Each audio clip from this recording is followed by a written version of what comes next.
Hi guys, welcome to my YouTube channel. YouTube study में आपका स्वागत है। आज हम लोग क्लास 10th बायोलॉजी चैप्टर 5 नियंत्रण और समन्वयन, जिसका हम लोग दीर्घ उत्तरीय प्रश्न को हल करेंगे। अगर अभी तक आप लघु उत्तरीय और अति लघु उत्तरीय प्रश्न को नहीं देखे हैं तो उसका डिस्क्रिप्शन लिंक दे देंगे, वहाँ से ज़रूर देख लीजिएगा, क्योंकि वहाँ से बहुत सारा प्रश्न आता है मेरे प्यारे साथियों।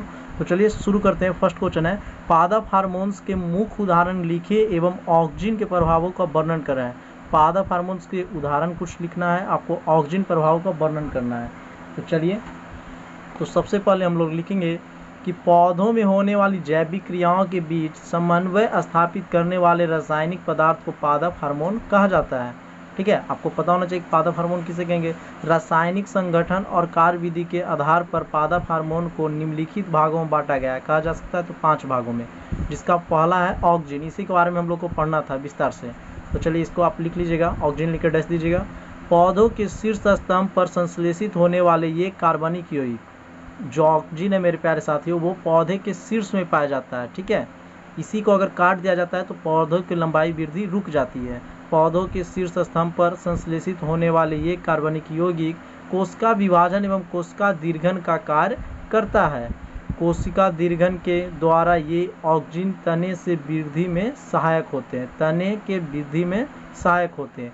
सेकंड था जेवलिन, लेकिन इसके बारे में हम लोग को नहीं पढ़ना है, सिर्फ अभी दिया है ऑक्सीजन के बारे में। तो चलिए फर्स्ट का आंसर हो गया। हम लोग सेकंड देखते हैं कि वृद्धि नियंत्रक पदार्थ से आप क्या समझते हैं, पौधों में रासायनिक समन्वय कैसे होता है। ये काफ़ी आसान प्रश्न है, तो इसका आंसर कुछ इस प्रकार हो जाएगा कि वृद्धि नियंत्रक पदार्थ का अर्थ है कि वह पदार्थ जो पौधों में बहुत कम मात्रा में पाया जाता है। जो वृद्धिक नियंत्रक पदार्थ होते हैं वो पौधों में बहुत कम मात्रा में पाई जाती है। ठीक है, परंतु इनकी थोड़ी सी मात्रा भी पौधे की वृद्धि हार्मोन में अहम भूमिका या अहम भाग निभाती है। आप लिख सकते हैं, जो वृद्धिक नियंत्रक होता है वो पौधा बहुत कम मात्रा में पाया जाता है, लेकिन ये थोड़ा सा भी पौधों के लिए बहुत अहम भूमिका निभाती है। इन्हें वृद्धिक नियामक पदार्थ भी कहते हैं। ठीक है, ये पदार्थ होगा, पदार्थ भी कहते हैं। देखिए उसमें दिया होता, पौधों में रासायनिक समन्वय वृद्धि हार्मोन के संश्लेषण के कारण होता है। क्वेश्चन पूछा गया था कि पौधों में रासायनिक समन्वय किसके द्वारा होता है, तो वो संश्लेषण के कारण होता है। तो आप इस प्रकार लिख सकते हैं सेकंड का आंसर। ठीक है, अब हम लोग चलते हैं थर्ड नंबर पे। थर्ड नंबर है, जेवलिन्स एवं साइटोकाइनिन के कार्यों का विवेचना करना है आपको। ठीक है, तो आप यहाँ से लिख सकते हैं कि यह एक जटिल कार्बनिक यौगिक है। कोशिका विभाजन एवं कोशिका दीर्घन के द्वारा पौधे के स्तंभ की लंबाई में वृद्धि करते हैं। इसी के द्वारा पौधे में फलों और फूलों का निर्माण होता है।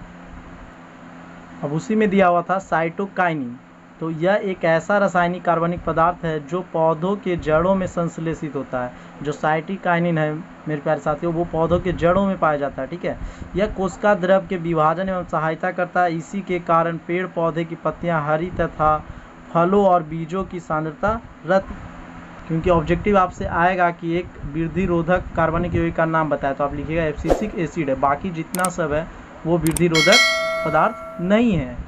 तो चलिए आगे हम लोग देखते हैं, तंत्रिका कोशिकाओं या न्यूरॉन की संरचना का सचित्र वर्णन करना है। तो सबसे पहले आपको चित्र दिखा देते हैं जो बुक में दिया हुआ है। तो ये हो गया चित्र, इसको आप काफ़ी बना लीजिएगा क्योंकि ये काफ़ी बार बिहार बोर्ड पूछ चुका है। ठीक है, अब इसी के बारे में हम लोग का वर्णन करना था। तो चलिए आप लिख सकते हैं इस प्रकार, प्रत्येक न्यूरॉन में एक ताराकार कोशिकाकार होता है जिसे साइटोन कहते हैं। साइटोन में कोशिका द्रव तथा एक बड़ा न्यूक्लियस होता है। डेंटाइन्स विभिन्न प्रकार के संवेदनाओं की संवेदी अंगों जैसे कान, नाक, जीभ आदि से ग्रहण कर साइटोन को पहुंचाते हैं। साइटोन में संवेदना विद्युत आवेग में परिवर्तित हो जाता है। फिर एक्सॉन के द्वारा तंत्रिका आवेग आगे की ओर बढ़ते हैं। एक्सॉन के चारों तरफ श्वेत चर्बीदार पदार्थों का एक आवरण होता है जिसे मेडुलरी या माइलिन स्थित कहते हैं। ये शीत है। ठीक है, तो इस प्रकार आप लिख सकते हैं 4 नंबर का।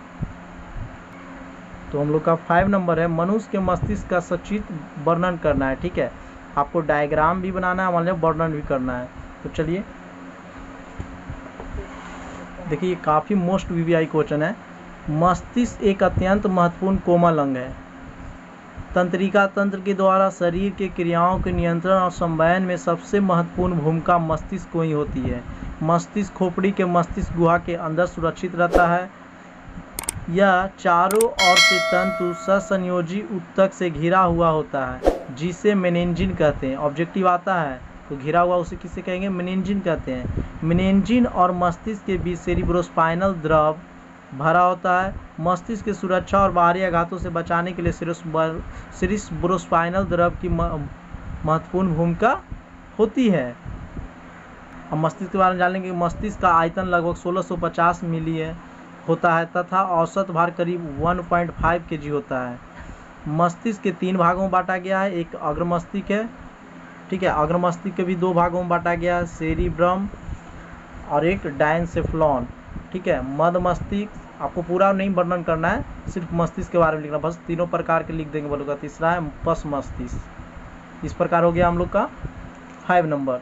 6 नंबर है, मनुष्य के शरीर में पाए जाने वाला अंतःस्रावी ग्रंथियां का नाम लिखे। पिट्यूटरी ग्रंथि द्वारा स्रावित हार्मोन के कार्य को उल्लेख करें।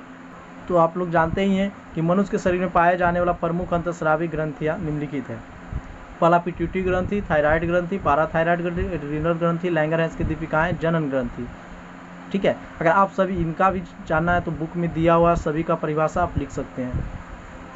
अब इसी का आगे था कि पिट्यूटरी ग्रंथि द्वारा स्रावित हार्मोन के कार्यों का उल्लेख करें। तो चलिए इसके बारे में जान लेते हैं।